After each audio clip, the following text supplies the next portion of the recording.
आवाज द्या. सर्वप्रथम सर्व रसिक जनांना माझा दुसऱ्या वारीचा शाहिरी मानाचा मुजरा करते आणि माझ्या दुसऱ्या वारीला मी सुरुवात करते. मुलींनो तुम्ही बसा बसा.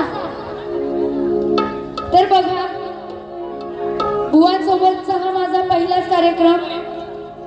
बुवांनी अतिशय खूप छान वारी केलेली आहे. बुवांचा आवाज सुद्धा खूप छान आहे आणि खूप सुंदर बुवांनी वारी केली. पण बुवांना प्रत्युत्तर दिलं पाहिजे की नाही? हो की नाही? आता बुवांनी प्रश्नप्रचा विषय काढला तर बुवा टाइम आपल्याकडे कमी होता आणि त्या घाईघाई तुम्ही बोललात तसं त्या घाईघाईत माझ्याकडनं राहून गेलं. पण न चुकता मी पदाच्या आधी तुम्हाला प्रश्न दिला होता बुवा. तुम्ही ऐकलत की नाही? तुम्ही ऐकलत ना? सगळ्यांनी ऐकलत ना? त्यानंतर सगळ्यात आधी ज्यांचं नाव राहून गेलं होतं घाईघाई ते म्हणजे उत्कृष्ट ढोलकीपट्टू, महाराष्ट्राचे ख्यातनाम ढोलकीपट्टू महाराज श्री पांडुरंगजी सुतार यांना सुद्धा मी माझा शाहिरी मानाचा मुजरा करते. तर या कार्यक्रमाला सुद्धा माझे काका आणि काकी उपस्थित आहेत, तर त्यांना सुद्धा शाहिरी मानाचा मुजरा करते. आणि आता बुवांची खरी सुरुवात करते. बुवा जे काय बोलले त्या प्रत्येक शब्दाला बुवांना प्रत्युत्तर करायचं म्हणून काय म्हणायचं बघा. आता बुवा पहिले काय बोलता? बाई मला बोलली लबाड आहे, काना खड्ड्याळ आहे, बरोबर आहे की नाही? असे बुवा बोलून गेले. तर बुवा आता मला हे समजलंय ते श्रीकृष्ण लबाड होते, खड्ड्याळ होते, पण आता तुम्ही किती लबाड आहात आणि किती खड्ड्याळ आहात ते मला कळलंय पहिला बारी. आणि तुम्ही किती बारी करू शकता दुसरी बारी ते पण मला समजलंय की तुम्ही ती दुसरी बारी कशी करू शकता. बुवाने काय मला वाटतंय त्या वयांवर जेवढं लिहून आणलं होतं ना ते सरसकट त्यांच्या गुरुने जेवढं लिहून दिलेलं तेवढं सगळं फक्त वाचत जात होते. बुवांची एवढी धांदल होत होती. त्यानंतर आला कुठला प्रश्न? माझ्या गवळणीचा. आता मी गवळण अगदी व्यवस्थित गायले. काय बोलले? दिसला मला लांबना याचा काळा काळा श्यामना मला दिसला ना. त्यानंतर मी मध्ये बोलले होते बुवा म्हणून बोलले होते की बाहेर या आणि माझी गवळण नीट लक्ष देऊन ऐका. मी काय म्हणाले होते की ह्या नंदाचा, आता तो नंदला नंदाचा पुत्र म्हणून काय म्हणाले? दिसला मला लांबना. नंतर बुवा काय म्हणतात? हा घ्यायचा होता ह्याचा का घेतला? मग मी काय बोलले? ह्याचा काळा काळा श्यामना. आता बुवाने हे पटवून दिलं पाहिजे. ह्याचा म्हणजे कोण? तो नंदाचा काना. म्हणून काय म्हणाले? ह्याचा काळा काळा श्यामना मला दिसला ना, ह्याचा काळा काळा श्यामना. आणि बुवा त्यामध्ये बघा माझ्याकडून चुकून मी डबल मिनिंग गेलीच नव्हती. चुकून असा वेगळा शब्द गेला नव्हता. मी बोलले बुवांना की मी शास्त्रात गायलंय आणि मी श्यामना असंच बोलले होते की नाही? झोपला? एसीची हवा खाऊन काय थंडी वाजते? आवाज बसला?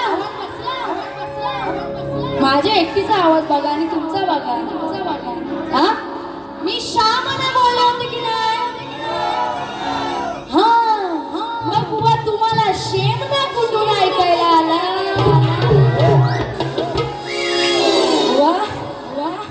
मी अजिबात चुकू नये हवं असेल तर माझी पहिली बारी तुम्ही नीट ऐका. या सगळ्यांनी व्हिडिओ केलेले आहेत. श्यामना बोलले असताना तुम्हाला शेमना कुठून ऐकायला येतो बुवा? कानात जरा आता ते घाला, नीट लक्ष देऊन ऐका. म्हणून सांगितलं होतं आधीच की बुवा नीट लक्ष देऊन ऐका. आता पण नीट ऐका. त्यानंतर बुवा अजून काय म्हणतात? पुढं काय बोलतात? काळा काळा नाही काय बोलले पुढे आता बुवा तुम्ही स्वतः काय शब्द येत नाहीत मला की तुम्ही स्वतःच ते त्याचा डबल अर्थ पटवून दिला. बुवा काय म्हणतात काळा काळा नाही बाई लाल लाल आहे. नक्की काय बोलायचं काय तुम्हाला? हे बघा मी शास्त्रात केलेली बारी पण बुवानी इथे येऊन घाण केली. हा त्यानंतर बुवानी माझ्या गवळणीची काट काय दिली. हा शामना काढेल तुझा घामना. बुवा आता ह्या तुम्ही ज्या गवळणीची काट दिली त्याचा अर्थ काय. फक्त हा शामना काढेल तुझा घामना म्हणजे काय. हा हे पण पटवून दिलं पाहिजे की नाही की फक्त बोलायचं म्हणून बोलायचं असं. त्यानंतर गवळ आता बुवांची बुवांच्या गवळणीची चाल काय होती. दिली आरोळी सायंकाळी काळीज हे पडलेलं. बुवा म्हणतात बाई आवाज असा असला पाहिजे. वा आवाज असा असला पाहिजे. मला तुमच्या आवाजाबद्दल काही बोलायचं नाही. खूप छान गायलं तुम्ही. हा तर बुवाच्या गवळणीची चाल काय होती. दिली आरोळी सायंकाळी काळीज हे पाटलं माझं काळीज हे पाटलं माझ्या हरणीला हरणीला दुकान झपाटलं. अशी बुवांची चाल होती. आणि बुवांच्या गवळण काय दिली ही सजा केली मी मजा वाटलं मनाला पाहून बरं कुंजवनात आड रानात कुंजवनात आड रानात हिला जमतो गाऊनवर. असंच बोले ना बुवा. हो की ना हा बुवा तुम्ही बोलताय हिला लाजवतो गाऊनवर असं बोलले बुवा तुम्ही. पण मला सांगा तो श्रीकृष्ण हा पावा वाजवायचा की गायचा. तुम्ही उत्तर द्या. श्रीकृष्ण बासरी वाजवायचे की गायचे. गाऊन दाखवायचे गवळणीला. बघा तुमच्याकडून ह्याचं उत्तर आलं पाहिजे. श्रीकृष्ण बासरी वाजवायचे की नाही. आता थांबा त्यांचा आवाज आलाच पाहिजे. बासरी वाजवायची ना. मग गाऊनवर काय बोलायचं होतं. गाऊनवर काय बोलायचं होतं. आता ते तुम्हाला पण समजलं असेल मला पण समजलं त्यांना काय बोलायचंय. आणि त्यांना तर मला वाटतं समजलंच नाही. हा असं तर बघा बुवांना काय म्हणायचं आहे. बुवांच्या गवळणीची काट देते. आपल्याकडे टाइम खूप कमी आहे. जर बुवा मला ओपन मध्ये भेटला असतं ना तर बुवांना फाडून खाल्ली असती त्या गाण्यांमध्ये. पण असो आता आपल्याकडे टाइम खूप कमी आहे. 10 मिनिटात बारा संपवायचे. तर बघा गवळणीची काट देते नीट लक्ष असू द्या. काय देणार तू सजा कशी लुटशील सजा सांगते कथा मी याची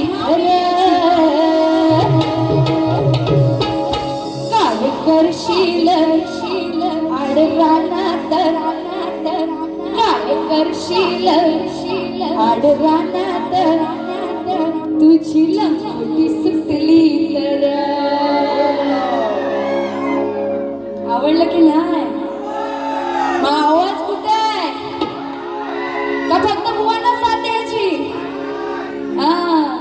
काय करशील आड रानात. आता बुवा गवळणीचे वस्त्र वगैरे लपवून ठेवतात. पण लक्षात ठेवा त्या श्रीकृष्णाला सांगत आहे ना गवळणी बुवा तुम्हाला काय बोलत आहे तर मला उगाच वाईट वाटत येते. श्रीकृष्णाला गवळणी काय बोलतात. अरे खट्याळ कान्हे काय करशील आड रानात तुझी लंगोटी सुटली सर.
दादा एक चाल होऊन जाते छोटीशी आणि म्हणून पुढे संपवायच्या वेळेची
तर माझा भाऊ आर्यन शेलार याचकडून 200 रुपयाचा पारितोषिक आलेला आहे. नाचमंडळ आभारी आहे.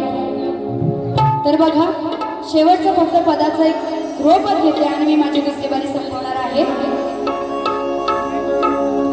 आई माझी रायबा देवी या राव गावाची शान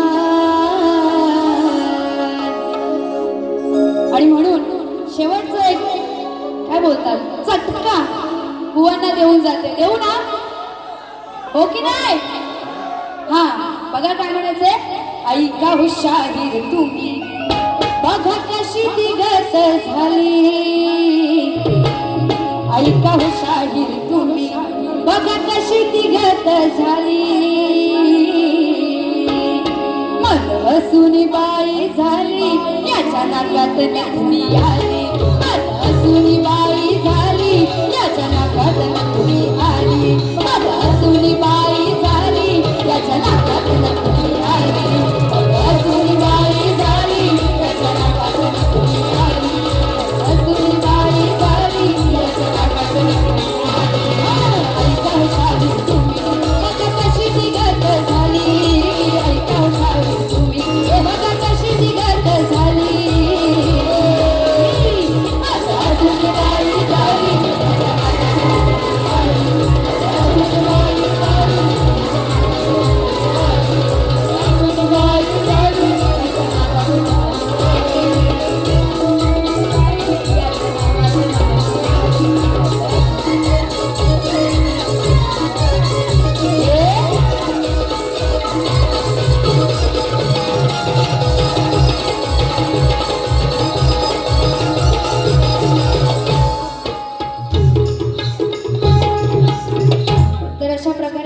माझी दुसरी बारी संपत आहे. पण त्याआधी माझ्या आजीचे भाऊ विनायकजी बाळू चव्हाण यांच्याकडून 500 रुपयाचं पारितोषिक आलेलं आहे. नाच मंडळ आभारी आहे.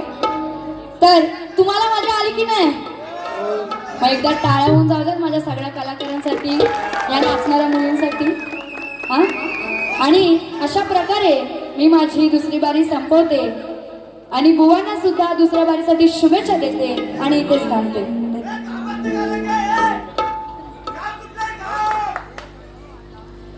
गाव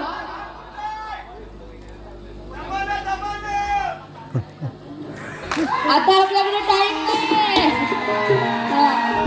आणि अजून एक फक्त एक शेवटची तुम्हाला गोष्ट सांगायची होती ती की तुम्ही सगळेजण व्हिडिओ करता त्याबद्दल काही बोलायचं नाही.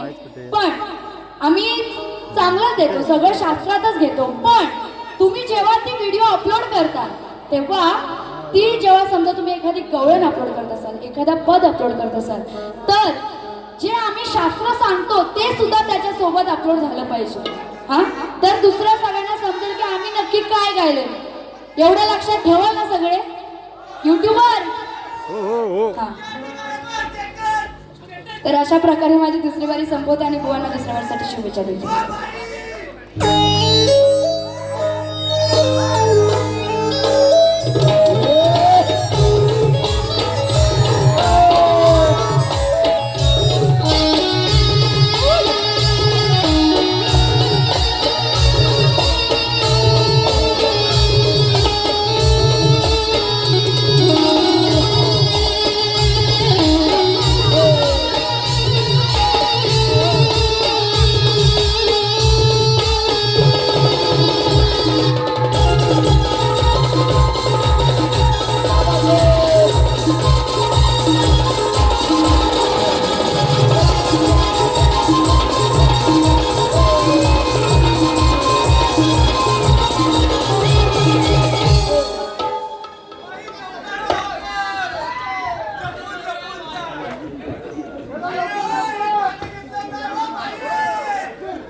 लेट झाला इथं.